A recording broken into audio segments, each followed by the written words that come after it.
السلام علیکم، چینل کو ضرور سبسکرائب کیجیے۔ جمعے کے دن اللہ الصمد کا وظیفہ۔ آج میں آپ کے ساتھ جمعے کے دن اللہ الصمد کا خاص وظیفہ شیئر کرنے جا رہی ہوں۔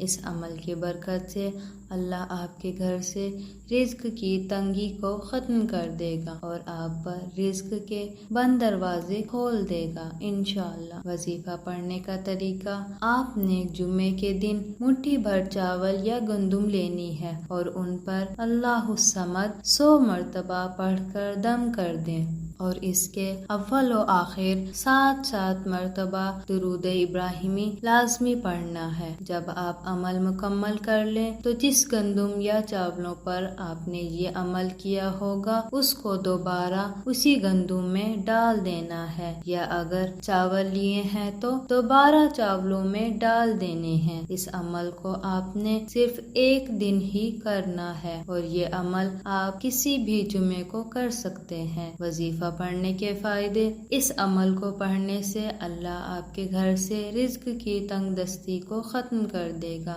رزق بارش کی طرح برسے گا، پورا سال آپ کے گھر سے رزق ختم نہیں ہوگا۔ اللہ تعالی رزق کے بند دروازوں کو کھول دے گا اور آپ کے لیے رزق کے وسیلے پیدا کر دے گا جن کے بارے میں آپ نے کبھی سوچا بھی نہیں ہوگا۔